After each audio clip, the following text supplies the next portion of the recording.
campaign. This was a time when Barack was about 25 points down behind Hillary Clinton in all the national polls.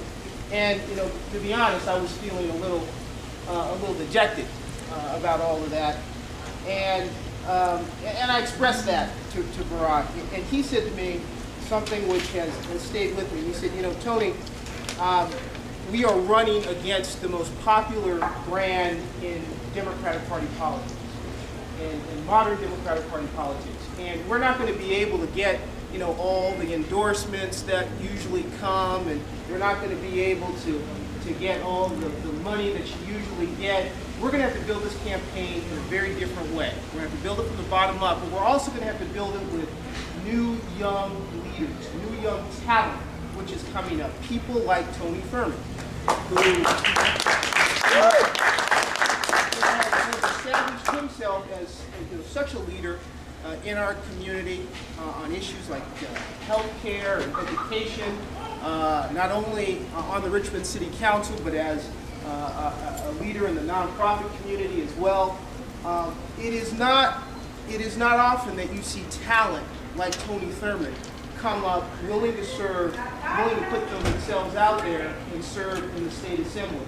And so it is a great pleasure and pride that I'm able to not only support him, but to introduce him here today. There are a number of people who are responsible for this gathering who I know will be thanked by Jason.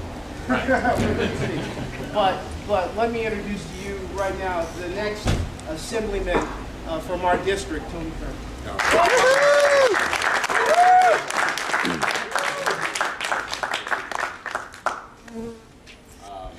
Tony, thank you. I think it's very fitting that Tony would make those remarks, because I often think about the deep connection between change that we want to see nationwide, the message that our next President Obama talks about, and the kind of change that we know we need to see in local communities. And I don't know that Tony and I have talked since I just found out that I've been selected to be a delegate to the convention. Yeah. All right.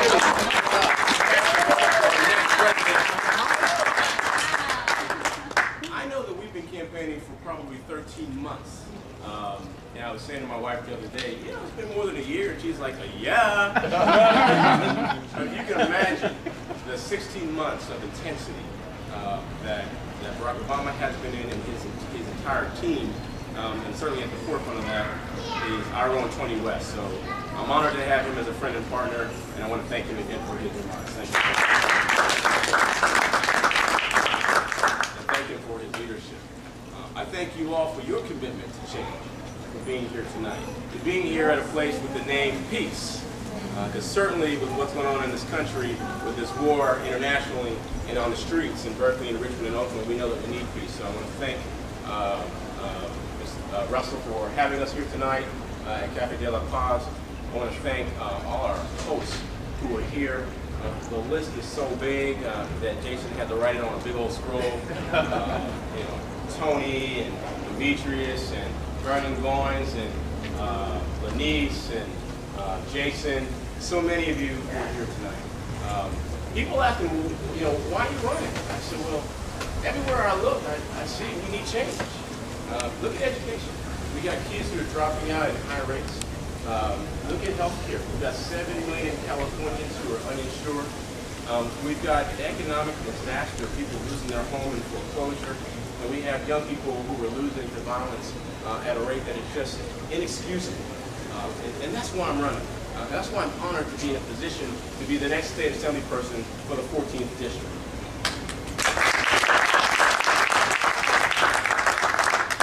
I've had the opportunity to work on some change initiatives for the last 15 years, running nonprofits to help youth, to help seniors, to help people who are living with disabilities. Right now I run a nonprofit here in Alameda County. We work with young people who are coming out of foster care, provide them with housing. These are youth who become homeless at a rate of 50%. For no reason other than the fact that they lived in foster care systems for many years. Our kids deserve better. So I parlayed my experience as a nonprofit leader and as a member of the Richmond City Council to help bring change to our nation. Many of you are old friends and some of you are new friends, so I want to tell you a little bit about how I got here. I'm a Bay Area native. I was born in Fort Ord in Monterey.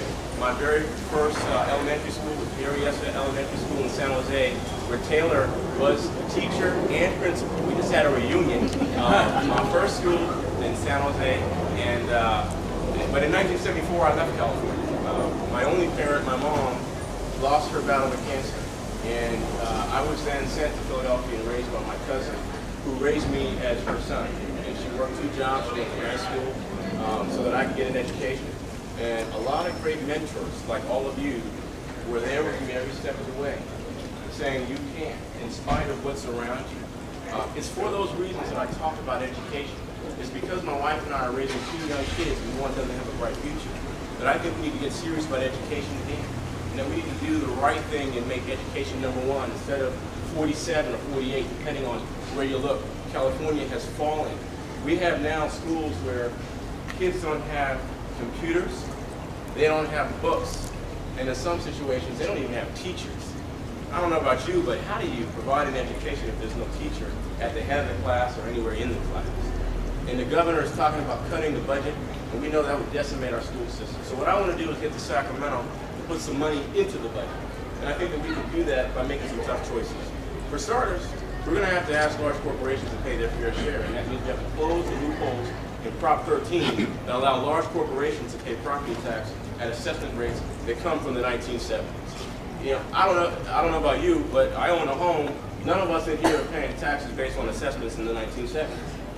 So we've got to ask those corporations that have had record profits for the last couple of years to pay their fair share. I'm going to name one of those corporations because I'm doing a lot of work with them. It's the Chevron refinery. And I bring them up because we are facing a crisis around environmental issues and environmental justice. And if you know anything about the folks in Richmond, you know that we experience some of the highest rates of asthma and some of the highest rates of illness because of poor air quality. I stand before you as someone who suffers with asthma. And we've got to say to those who have polluted our air that they need to do a better job of reducing their emissions. And right now, as a councilman in the city of Richmond, I'm working with the Attorney General to make sure that refineries reduce their emissions and to prevent them from generating more than 900,000 metric tons of greenhouse gases. Because we know that kids today who are born in the flats of Berkeley, who are born in the flats of Oakland and Richmond, are more likely to experience diabetes, heart disease, and are more likely to live 15 years less time than their counterparts who are born in the hills today.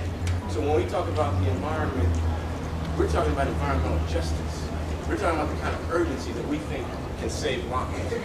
And we know that to really help these young people, we need to have a strong healthcare system that allows people to be able to see a doctor without saying, well, how am I going to pay for it today?